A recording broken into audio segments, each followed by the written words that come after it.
Welcome to the course ICT 6900 Advanced Machine Learning, and this course is offered for April 2020 semester.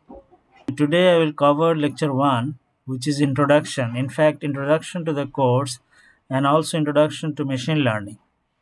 My name is SM Lutful Kabir. I am a professor of IICT Buet and I will be conducting this course for you. Let us start with syllabus of the course. You can see the topics that we'll cover in the lectures is given in this slide, and it's basically different algorithms, supervised and unsupervised learning algorithm we'll cover, and most importantly we'll discuss about the techniques or the situations where the machine learning algorithm should be applied and how to design machine learning systems. Also we'll show some examples of their application. You can see the lecture plan in this slide. The topics against different lectures is illustrated in this slide, and the schedule date of the lecture is given.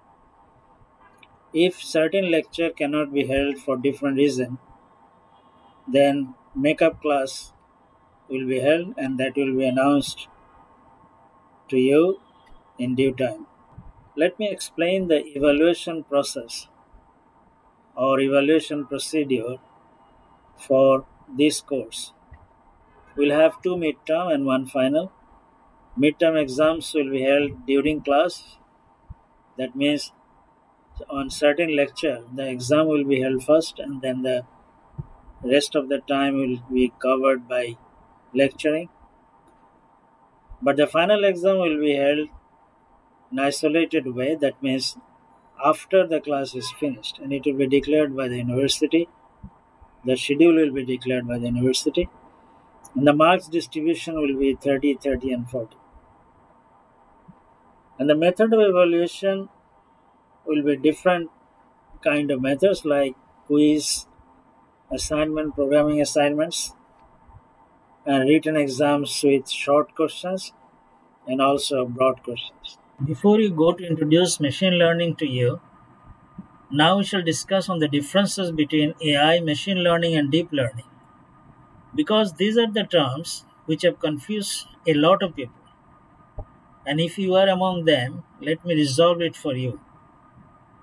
Well, artificial intelligence is a broader umbrella under which machine learning and deep learning come. You can also see in the diagram that even deep learning is a subset of machine learning. Let us try to define each of them and see how they have evolved. So let's move on and understand how exactly they differ from each other. So আমরা প্রথমে artificial intelligence নিয়ে কথা বলি. The term artificial intelligence was first coined in the year 1956. This is nothing but a technique that enables the machine to act like humans by replicating their behavior and nature.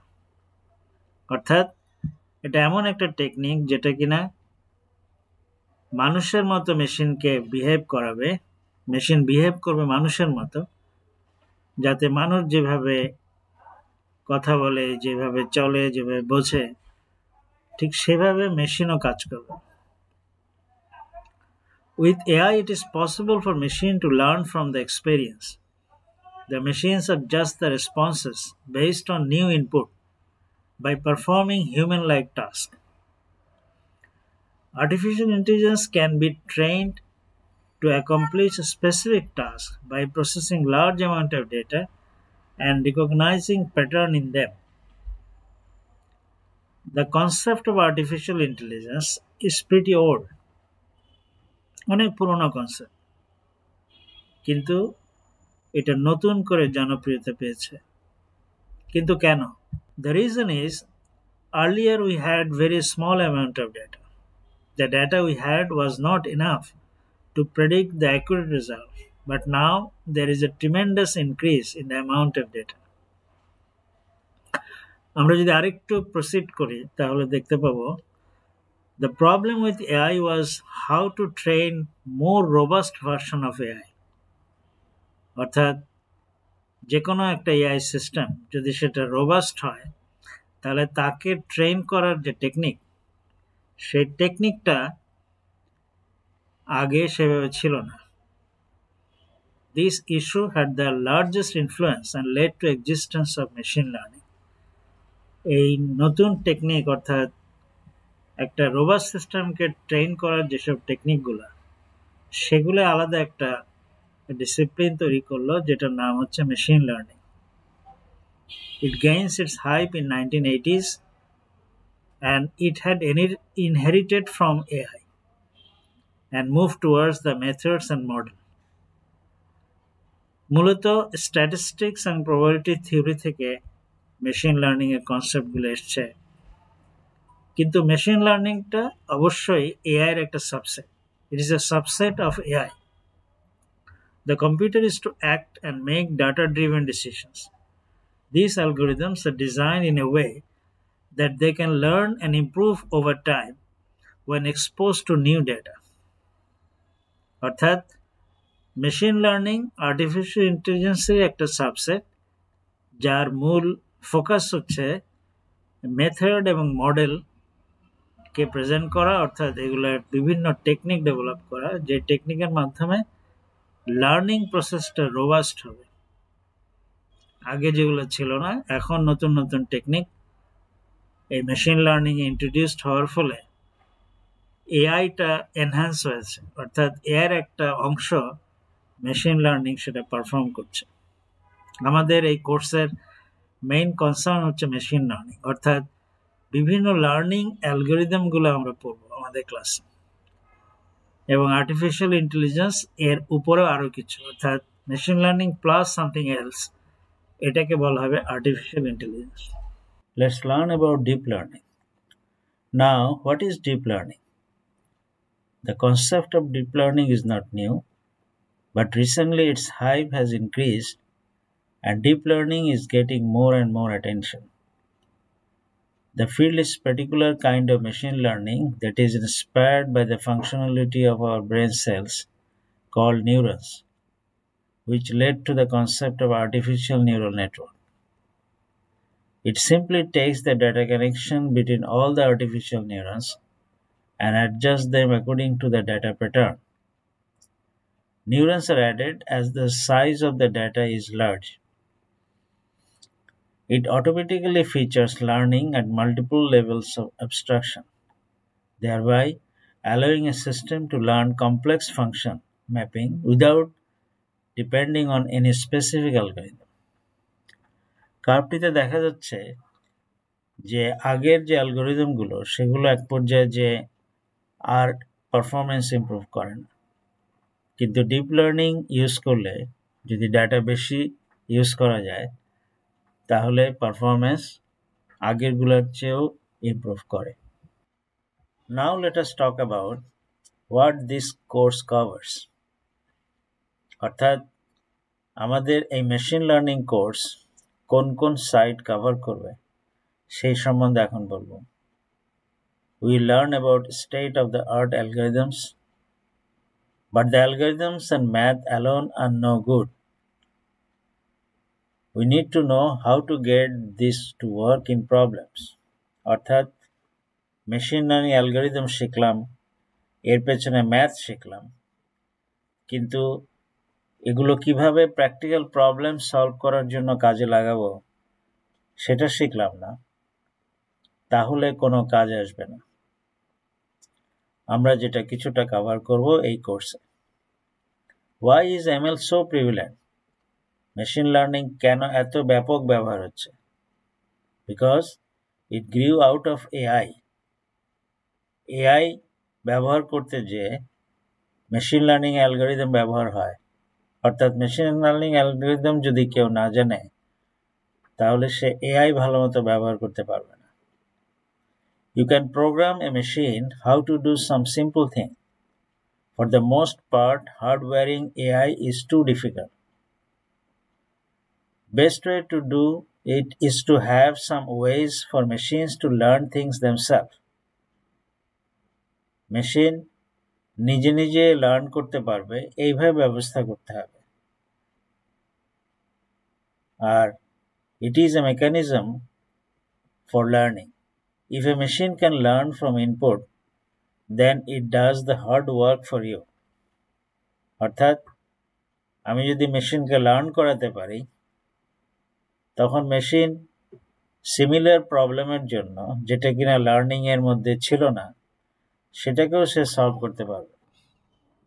For the time being, pause this video and let us watch a video that I have supplied to you, and that video is on 10 applications of machine learning. এখন আমরা আলোচনা করব what is machine learning. In this lecture, we will try to define what it is and also try to give you a sense of when you should use machine learning. কোন কোন ক্ষেত্রে machine learning apply করব।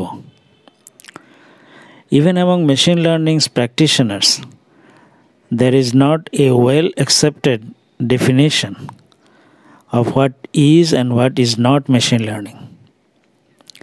But let me show you a couple of examples of the ways that people have tried to define it. Here is the definition of what is machine learning, and that is due to Arthur Samuel. He defined machine learning as the field of study that gives computers the ability to learn without being explicitly programmed. Machine learn করে থাকে কিন্তু ওই লার্নিংয়ের জন্য শুধুমাত্র ব্যবহৃত হবে এমন আলাদা একটি প্রোগ্রামের মাধ্যমে লার্নিং হয় না, বরং একটি জেনারেলাইজড প্রোগ্রামকে বিশেষভাবে ব্যবহার করার মাধ্যমে মেশিনকে লার্ন করানো হয়। Samuel put forward this definition back in 1959. He wrote a checkers playing program. And the amazing thing about the checkers playing program was that Samuel himself was not a good checkers player. But what he did was he had program played tens of thousands of games against itself. Program নিজের সাথে নিজে হাজার হাজার বার খেলেছিল। By watching what sorts of board positions tended to lead to wins and what sort of board positions tended to losses, the checkers playing program learned over time what are good board positions and what are bad board positions, and eventually learned to play checkers better than Samuel himself. This was a remarkable result. Samuel ভালো checkers player ছিলেন না, but because the computer has the patience to play tens of thousands of games against itself, no human has the patience to play that many games. By doing this, the computer was able to get so much checkers playing experience that it eventually became a better checkers player than Samuel himself. This is somewhat informal definition and an older one. Samuel's সংজ্ঞাটি পুরনো। Here is the slightly more recent definition by Tom Mischel. Tom defines machine learning by saying that it is a well-posed learning problem and is defined as stated in this slide. A computer program is said to learn from experience E with respect to some class of task T and performance measure P if its performance at task T as measured by P improves with experience E. লক্ষ্য করলে দেখা যাবে we call learning only when performance improves. অন্যভাবে বলতে হবে if the performance P does not improve, it will not be termed as learning. I actually think he came up with this definition just to make it in line with the checkers playing example. In the checkers playing program, the experience E would be the experience of having win or loss when the program plays tens of thousands of games itself. The task T would be the task of playing checkers. শুধু খেলাটাই হলো task T. And the performance measure P would be the probability that wins the next game of checkers against some new opponent. Let me now ask you one question. প্রশ্নটি স্লাইডে দেয়া আছে। Or on the top of the slide, here is the definition of machine learning by Tom Mischel. Let us say your email program watches which emails you do or do not have spam.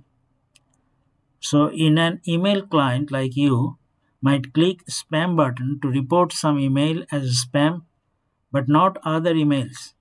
Based on which emails you mark, your email program learns better how to filter a spam email, and this is the task T.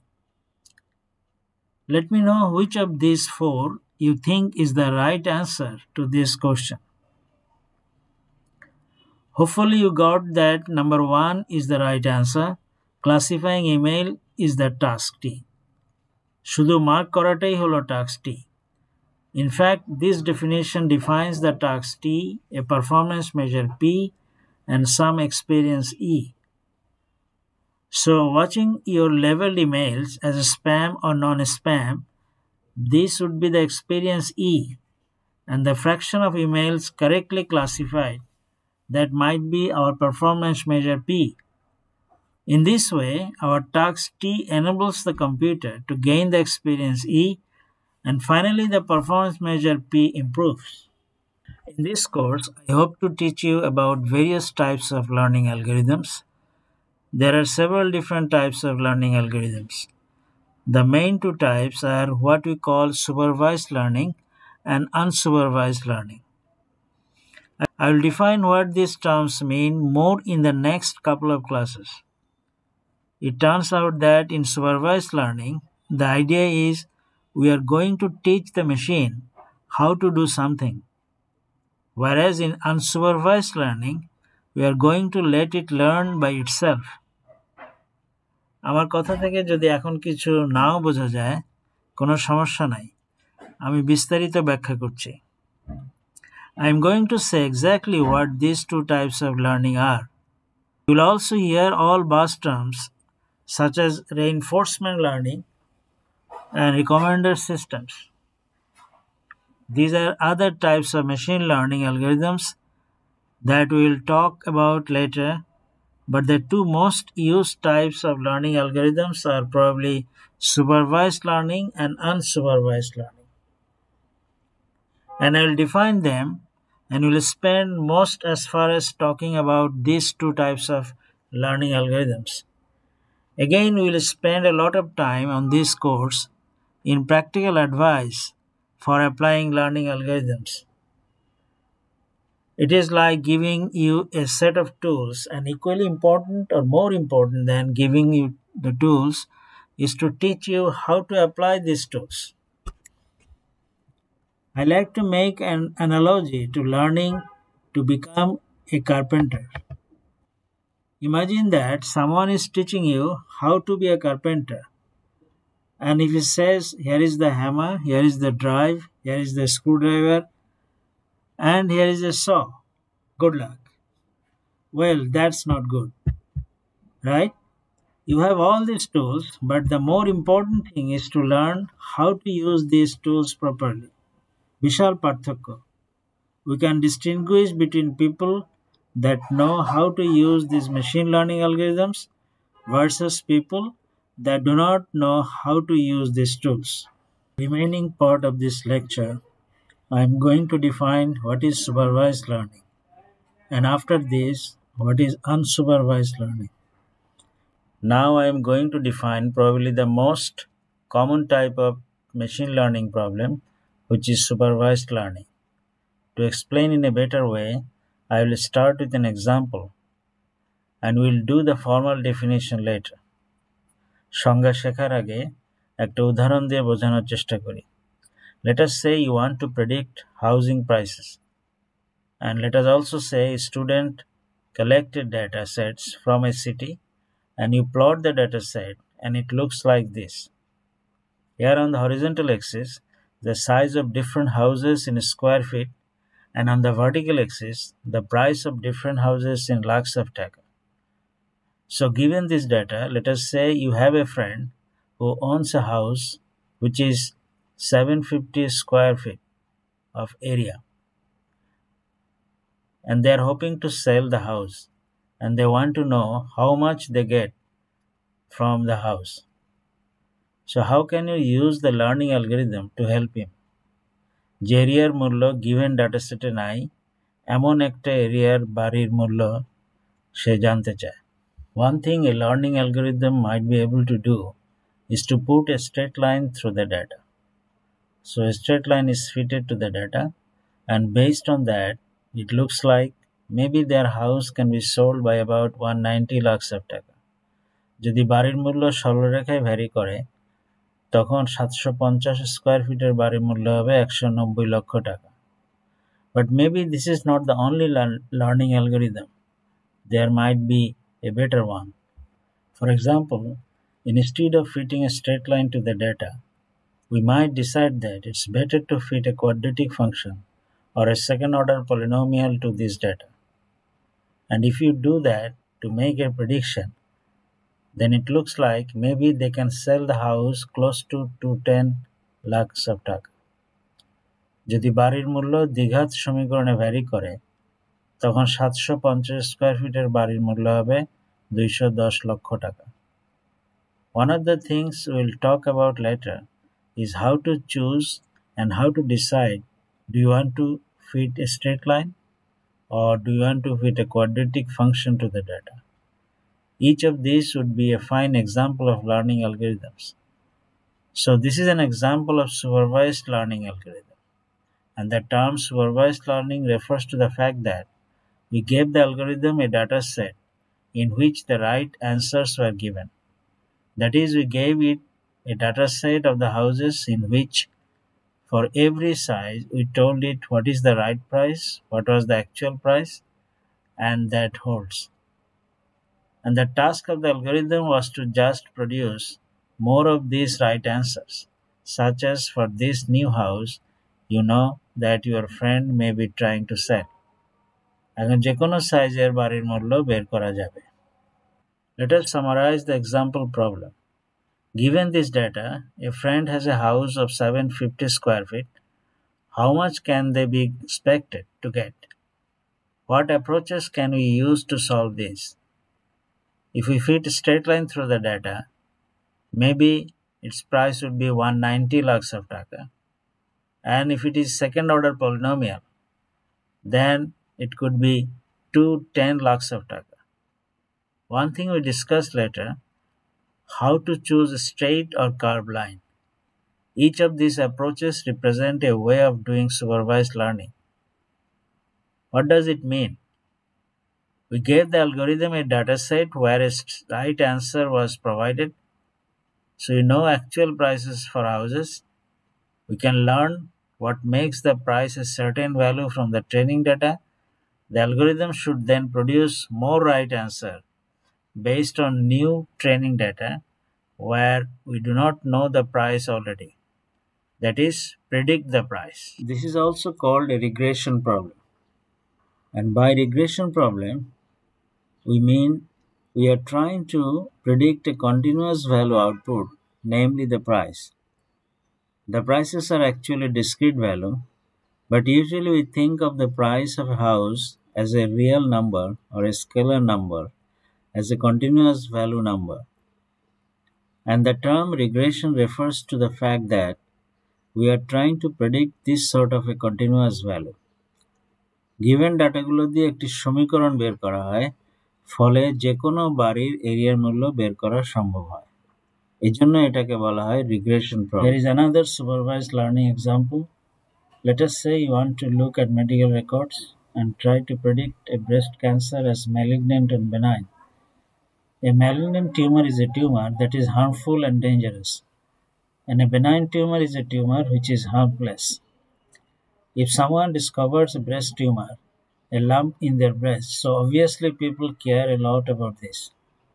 Let us see the collected data set, and suppose on the horizontal axis the size of the tumor, and on the vertical axis I have plotted 1 or 0, malignant which is 1 and 0 of not malignant or benign.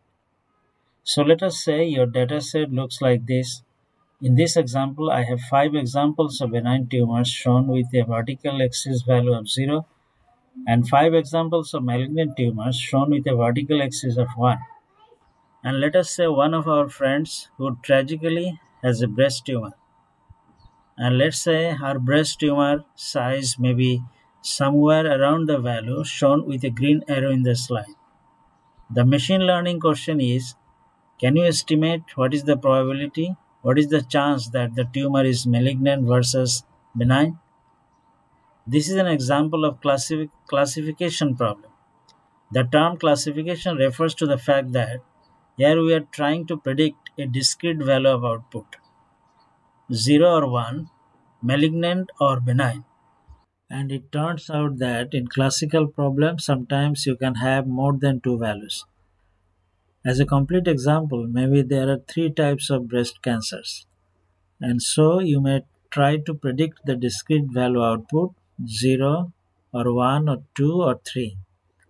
Where 0 may mean benign tumor, so no cancer, and 1 may mean type 1 cancer, and 2 may mean the second type of cancer, and 3 may mean a third type of cancer. But this would also be a classification problem. Because the output values are discrete value corresponding to no cancer, cancer type 1 or cancer type 2 or cancer type 3. In classification problems, there is another way to plot this data. Let me show you what I mean. I am going to use a slightly different set of symbols to plot this data. If tumor size is going to be the attribute that I am going to use to predict malignancy or benignness, I can also draw my data like this. I am going to use different symbols to denote my benign and malignant or negative or positive examples. So instead of drawing crosses, I am now going to draw holes or circles for the benign tumors, and I am going to keep using crosses to denote my malignant tumors. I hope this makes sense. Now in this example, we use only one feature or one attribute, namely the tumor size, in order to predict whether the tumor is malignant or benign. In other machine learning problems, we may have more than one feature or more than one attribute. Here is an example. Let us say, instead of just knowing the tumor size, we know about the age of the patient. The data may look like that is shown in the diagram. On the x-axis, we put tumor sizes, and on the y-axis, we put ages. The point marked are either cross or circle, depending on malignant or benign. Let us say you have a friend who tragically has a tumor, and maybe her tumor size and age fall around there, which is shown with an arrow. So given the data set like this, what the learning algorithm may do is fit a straight line to the data and try to separate out the malignant tumors from the benign ones.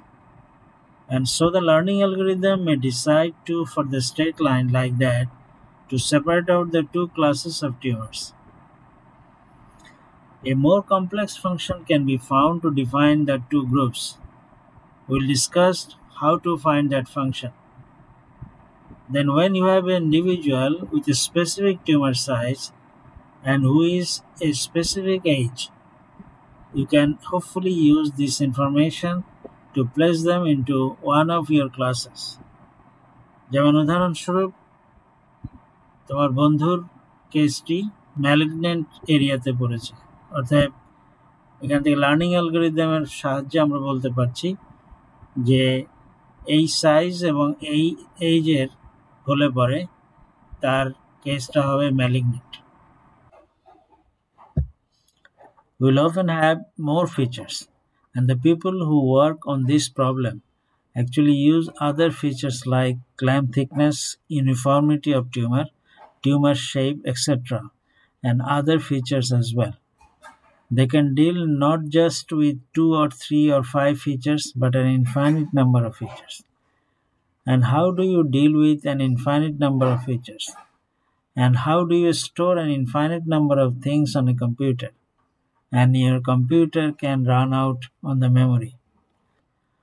Well, it turns out that when we talk about an algorithm called support vector machine, there will be a neat mathematical trick that will allow a computer to deal with an infinite number of features. We'll discuss that later on. On these topics later we'll talk about supervised learning. And the idea is that in supervised learning, in every example in our data set, we are told what is the correct answer. We would have the algorithms to predict, such as the price of the house or whether a tumor is malignant or benign. We also talked about the regression problem. And by regression, it means that our goal is to predict a continuous valued output. And we talked about the classification problem, where the goal is to predict a discrete value output. Let us discuss about two quizzes. Quiz number one. Let us say you have a large inventory of identical items to sell and you want to predict how many of these items you will be able to sell over the next 3 months. Quiz number two. Let us say you want to write software to examine whether or not the accounts of the employees has been hacked or not. For the two quizzes, whether the problem is a classification problem or regression problem. Hopefully you got the answer for quiz number one, which is a regression problem. Because if I have to know the sell volume for thousands of items, I would probably just treat this as a continuous value, and therefore the number of items I sell as a continuous value. And for the second problem, I would treat that as a classification problem because I might set the value I want to predict to be 0 to denote the account has not been hacked and set the value 1 to denote an account that has been hacked. I will have an algorithm try to predict each one of these two discrete values. I would therefore treat it as a classification problem. So that's all for the introduction to supervised learning. And in the next slide, we'll start talking about unsupervised learning, which is the other major category of learning algorithm. From this slide, we'll talk about the second major type of machine learning problem called unsupervised learning. Up to last slide, we talked about supervised learning. In case of classification problem of supervised learning, we dealt with data sets where each example was labeled either as a positive or negative example, whether it was benign or a malignant tumor. So for each example in supervised learning, we are told explicitly what is the so-called right answer, whether it is benign or malignant. In unsupervised learning, we are given data that looks different. In given data that looks like this, that does not have any labels or that of all has same level or really no labels. So we are given the data set and we are not told what each data point is. Instead, we just told here is a data set. Can you find some structure in the data? Given this data set, an unsupervised learning algorithm might decide that the data lives in two different clusters, cluster 1 and cluster 2 as shown in the slide. So the unsupervised learning algorithm may break this data into two separate clusters. So this is called clustering algorithm and this turns out to be used in many places. One example where clustering is used is in Google News. You can actually go to the URL news.google.com to take a look what Google News does. Every day it goes and looks at tens of thousands or hundreds of thousands of news stories on the web and it groups them into cohesive news stories. If I type news.google.com, the screen will appear, and if I type a topic, for example, Royal Bengal Tiger,